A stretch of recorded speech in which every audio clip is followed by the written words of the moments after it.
네, 서울 서부지법 폭동 사태의 배우로 지목된 사람이 전광훈 사랑제일교회 목사인데요. 경찰이 전담 수사팀까지 꾸렸다 이런 소식이 전해진 바 있었죠. 자, 과연 어떤 점에 주목해서 수사를 해야 하는 건지 점검해 보도록 하겠습니다. 오랜 시간 전광훈 목사를 취재해 온 전문가인데요. 권지연 뉴탐사 기자를 전화로 만나보겠습니다. 나와 계시죠? 네, 안녕하세요. 네, 안녕하세요. 정광훈 목사 취재를 언제부터 해오셨던 거예요? 제가 본격적으로 취재를 시작한 거는 사실상 2018년부터였습니다. 그 음, 전에도 이제 정광훈 목사는 굉장히 사회적으로 좀 여러 가지 문제가 될 만한 발언들을 많이 하긴 했었는데, 네, 그때 당시에는 이게 공론장으로 좀 끌고 나오면 안 된다는 생각이 컸었어요. 음, 그래서 이제 기자들 사이에서 많이 보이콧 대상이었죠. 음, 그런데, 어, 이제 언론 지형이 많이 바뀌었잖아요. 네, 그러면서 이제는 좀 두고 볼 수 없는 음, 수준이다라는 생각에서 2018년부터 본격적으로 취재를 좀 하기 시작했습니다. 그러니까요. 자, 좀 네, 그 몇 가지 좀 포인트를 좀 뽑아가지고 좀 하나하나 좀 질문을 드릴게요. 네, 그 서부지법 폭동 사태와 관련해 사랑제일교회 그 특임 전도사 이모 씨가 구속이 되지 않았습니까? 네, 근데 그렇습니다. 이 사람 말고 윤모 씨도 있다고 하는데 이 사람을 처음 알아본 게 권 기자라는 얘기를 들었습니다. 어떤 이야기입니까?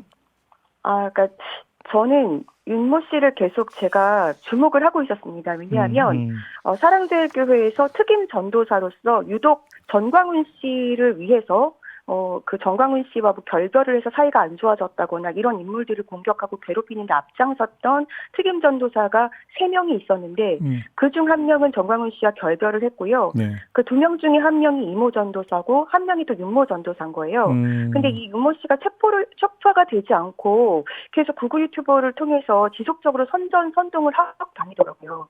그러던 중에 이 너만 몰라 TV라고 정광훈 네네. 씨가 운영한 그쪽에서 오래전부터 운영하던 유튜브 채널 여기서 삭제한 영상을 JTBC가 공개를 했는데 음, 그걸 보는 순간 거기서 상황을 막 진두지휘하는 인물의 목소리 네. 그게 윤영보 씨더라고요. 예, 그래서 그걸 알고 제가 그 기자들에게 좀 많이 그 제보하는 분들이 계셨는데 음, 그분들한테도 정보를 드리고 페이스북에도 올리고 네, 여러 가지 그러면 루트로 좀 이 알렸습니다. 윤 씨는 아직 검거가 안 된 겁니까? 네, 이분은 아직까지도 뭐 네티즌들이 뭐 폭도라고 해서 뭐 이렇게 인물들을 많이 올렸었잖아요. 음, 그 중에는 보니까 들어가 있더라고요. 그런데 음. 아직까지 검거가 됐다는 소식은 듣지 못했습니다. 그러면 이 사람은 평소 어떤 일을 해왔던 사람입니까? 이분은 순국결사대라는 것을 정광훈 씨가 그 2019년도에 조직을 했습니다. 그러니까 어르신들을 대상으로 조직을 그러니까 나이가 들었으니 이제 음, 당신들이 살아봐야 얼마나 살겠냐. 그 순교할 각오로 나라를 위해 싸워라라고 해서 그때 막 유언장까지 쓰고 들어갔었거든요. 어이구, 예. 그런데 네, 이 순국결사 대원으로 활동을 하고 있고요. 음, 그리고 이제 집회 가면은 막 들어 눕는 어르신들이 예, 예, 있었잖아요. 예. 그게 이제 들어눕기 조라고 해서 순국결사대 들어눕기 조 단톡방이 따로 있는데 어, 거기에 사실상 좀 운영자로 좀 우모 씨가 보이더라고요. 네, 그러면 들어눕기죠. 조장 같은 그런 역할을 한다. 네, 알겠습니다. 근데 지금 윤 씨도 그렇고 이거 지금 구속된 이 씨도 그렇고 특임 전도사라고 지금 불리고 있지 않습니까? 네 그렇습니다. 근데 특임 전도사가 뭐 하는 거예요? 그러니까 특임 전도사 딱 그 말을 들어보면 특별 임무를 수행하는 전도사로 네, 요약이 되잖아요. 그런데 그렇죠. 사실 일반 교회는 이런 전도사 보직이 없습니다. 음, 네, 그런데 이번에 사랑제일교회가 본인들이 해명을 하면서 청교도 신학원에서 배출한 전도사들이 2,000명이나 되고 네, 그게 다 특임 전도사라고 했어요. 음, 그런데 사실 그렇게 발언을 했기 때문에 훨씬 더 문제라고 보이고요. 음, 그렇게 좀 왜냐면은 청교도 신학원 자체가 제대로 된 신학교가 아니고 이제 과거에 미국에서 불법 비자 장사로 실형까지 받았던 인물과 함께 손잡고 이게 그 무자격 어떤 목사라든지 전도사를 양성하는 정광훈의 사병 양성소로 저는 보였었거든요. 그래서 그 자체가 굉장히 문제고요. 그 중에서도 지금까지 제가 봤을 때 이 특임 전도사 유독 그 3명이 했던 일은 정광훈 씨 옆에서 정광훈 씨와 좀 대척점에 있는 인물들을 공격하는 데 주로 썼단 말이에요. 그러니까 한마디로 정말 특별한 정광훈 씨의 사병 같은 존재다. 저는 이렇게 좀 보고 그렇게 있습니다. 규정을 하시는 거고요. 네. 알겠습니다. 이른바 정광훈 목사의 사람들로 지금 이제 그 특임 전도사를 이야기를 했는데 네네. 이들 말고 또 주목해야 될 사람들로 변호사들을 꼽아주셨다고 얘기를 들었는데요. 어떤 네네. 사람들입니까? 이 특임 전도사들이 뭔가 정광훈을 지키기 위해서 뭔가 누군가를 공격하고 집회를 열고 모욕적인 방송을 하고 그러다 보면 이제 소송전이 펼쳐질 거 아니에요. 네네네. 그럴 때마다 변호를 맡아온 게 법무법인 취향 가을 햇살 또는 파라클라투스, 그러니까 지금은 그 자유서울이잖아요. 네. 거긴 그곳입니다. 그런데 여기에 이제 대표 취향 같은 경우는 대표 변호사가 고영일 씨, 정광훈 씨 교회 장로고 예. 기독자유통일당 당 대표였고요. 예. 파라클라투스 같은 경우는 이 이름을 이하상으로 개명을 했던데요. 이명규 변호사. 그러니까 정광훈 씨 또 당의 예비 후보였었고 국민혁명당 특검 단장까지 했던 인물들이에요. 그런데 그분은- 이분들이 예. 다 김용현 전 장관의 변호인들입니다. 음. 그리고 또 서부지법 폭동 사태가 발생하자 그 폭도들이라고 일반 시민들이 규정을 하고 있잖아요. 거기에 이제 잠입 서부지법에서 난동을 부렸던 그분들을 무료로 변론하겠다면서 나선 진격의 변호사들이 있는데 이 사람들이 또 그렇게 같은 사람들입니다. 네. 관련해서 지금 그 정광훈 목사가 권 기자에게 직접 한 얘기가 있다고 저희가 이제 녹취를 전달을 받았는데 요거 좀 잠깐 들어보고 이야기 좀 이어가죠. 네. 황제급 변호인단 거느리고 계시잖아요. 내가 로펌을 재벌급. 만들어줬다니까. 내가 처음에 이제 이 구속 기소되니까 음, 자원에서 변호사 온 사람이 16명이요. 그 중에 한 명 또 석동현 변호사도 왔었어요. 네. 난 몰라. 석동현 변호사 그 근데 윤석열 대통령 친구? 그렇지, 제 친구. 그 사람도 애국심이 센 사람이야. 아무 관계없이 내 재판한데 첫날 왔어. 처음 내가 구속돼가지고 아, 재판 됐을 때 그때 온 변호사가 16명이에요. 내가 선임한 게 아니라고. 난 선임 한 명도 안 했어. 그냥 자기들이 열받아서 온 거야. 그래서 너무 감사해가지고 나온 뒤에 내가 로펌을 내가 만들었다. 그래가지고 돈 5억을 들여서 서초동에다가 로펌을 만들었어. 그래서 지금 다 한 자리에 있어. 로펌이 등장을 하는데 일단 권 기자가 이 내용을 취재한 시점이 언제였어요?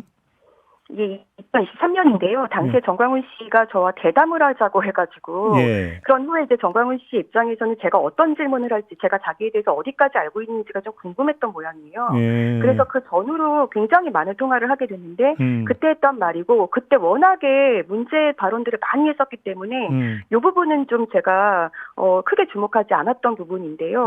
이후에 제가 이제 정광훈 씨 취재를 다시 하면서 정광훈 씨와 결별한 측근 변호사에게 물어봤습니다. 네. 그런데 그때 실제로 변호사 사무실 차려준 사람이 있다. 그게 그 분에 따르면 그게 고영일 이명규라고 그렇게 답을 하더라고요. 그러니까 이게 물론 정광훈 목사의 네. 일방적 주장이 아니라 다른 사람이 또 그러니까 그 사실을 그렇게 확인해 된 겁니다. 줬다라는 말씀이십니까? 그런데 이제 돈 액수는 정광훈 씨가 좀 부풀렸을 개연성도 저는 있다고 보는데 일단 정광훈 씨가 변호사 사무실을 차리도록 도와줬다는 거는 네 그렇게 크로스 체크가 된 지점입니다. 근데 앞서 언급했던 변호사들이 전체가 이 로펌 소속은 아니지 않습니까?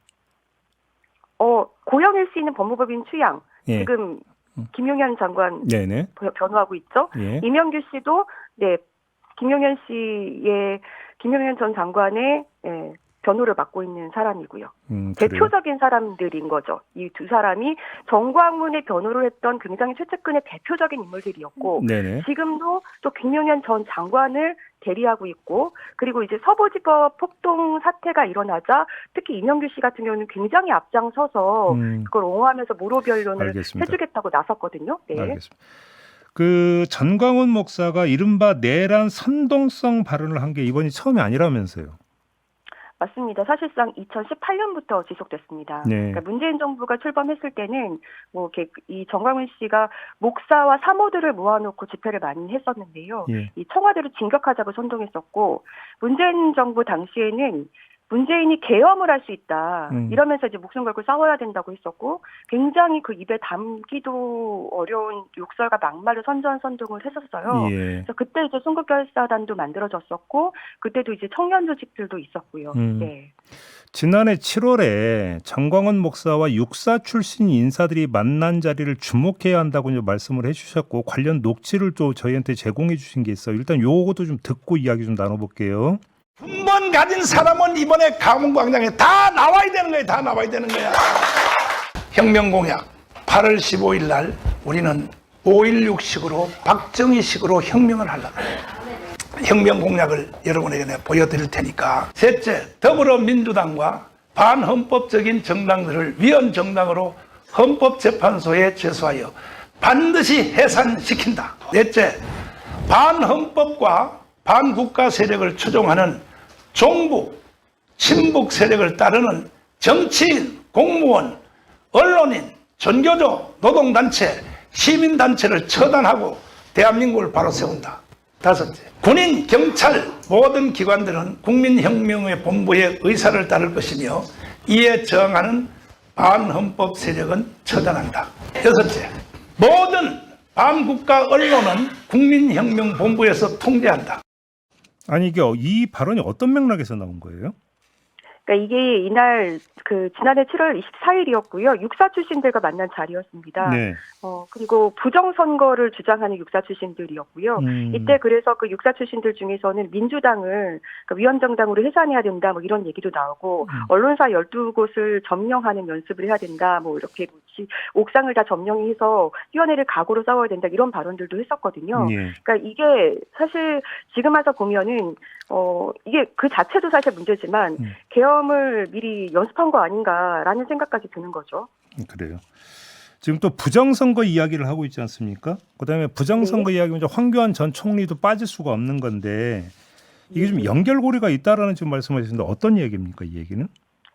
네, 그 황교안 대표와 사실 정광훈 씨만 놓고 보면 지금은 결별한 상태거든요. 네. 그런데 우선 여기서 들으셨다시피 육사 출신들이 계속 그 계엄 예비 후보 같은 모임을 가지기도 했었고 지난해 6월 29일에 정광훈 씨가 그 부정선거 수사 촉구 범국민 대회를 출범합니다. 네. 그런데 여기 육사 출신 장지환 박사라는 사람이 함께했거든요.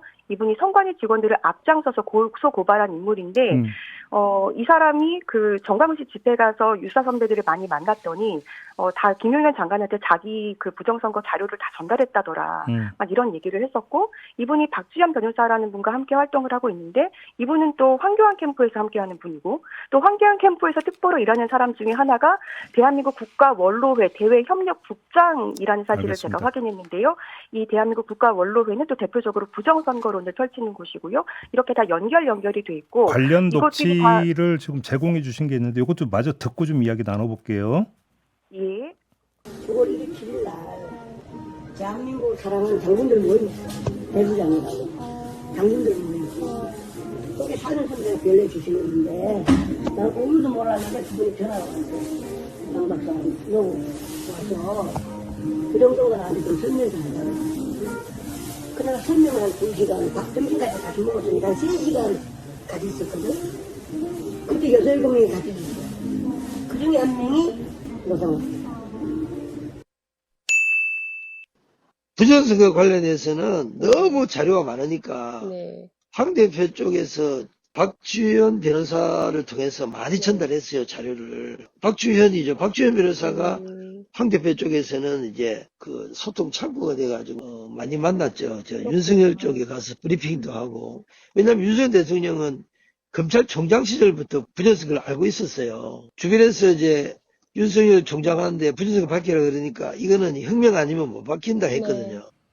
그러니까 이제 첫 번째 녹취는 좀 약간 상태가 안 좋아서 잠깐 좀 부연 설명을 하면 대수장이라고 하는 장군들 모임에서 와서 좀 그러니까 부정선거 이야기를 좀 해달라 해서 이제 가서 점심까지 먹으면서 한 3시간 정도 있었는데 6, 7명이 있었고 그 가운데 한 명이 노상원이었다. 지금 이런 내용이잖아요. 맞습니다. 장재현 박사가 지난해 9월에 대수장이라고 하는 그 김근대 대표, 그 김근대 대표는 선거법 위반으로 19대 국회의원 당선됐다가 의원직 상실했고요. 윤석열 캠프에서 국방정책특보로 활동했던 사람인데 네. 이 사람으로부터 요청을 받았다는 겁니다. 네. 그래서 그 모임에 가서 부정선거 관련한 내용을 설명했는데 그 사무실에 노상원도 있었다라는 알겠습니다. 얘기였습니다. 지금 이런 것들이 지금 이제 경찰이 수사를 하고 있는 데서 이제 하나의 포인트로서 그러니까 의미를 갖고 있는가, 요 점들도 좀 수사를 해야 되는 거 아니냐, 이런 취지로 좀 이해를 하면 되겠네요. 맞습니다. 왜냐하면 이게 이제 타임라인을 쭉 놓고 보면 지금 이제 계엄 내란 상황까지 이렇게 오는 데 있어서 이 극우 개신교와 어떤 육사 출신들 뭐 이런 분들의 어떤 활동이 그냥 무관하게 보이지는 않습니다. 그리고 지금도 계속 저는 내란 중이라고 보는데요. 여기서 이제 중심 세력이 부정선거론자들이잖아요. 네. 네, 그리고 이분들이 다 지금도 서부지법 폭동에 대해서 옹호하고 있고 그래서 저는 이 부분까지 반드시 수사가 이루어져야 한다고 보고 있습니다. 직접적으로 간접적으로 많이 연결이 되어 있다, 이런 취지가 되겠네요. 알겠습니다. 자, 오늘 말씀 여기까지 듣겠습니다. 고맙습니다. 네, 감사합니다. 네, 권지현 뉴탐사 기자였습니다.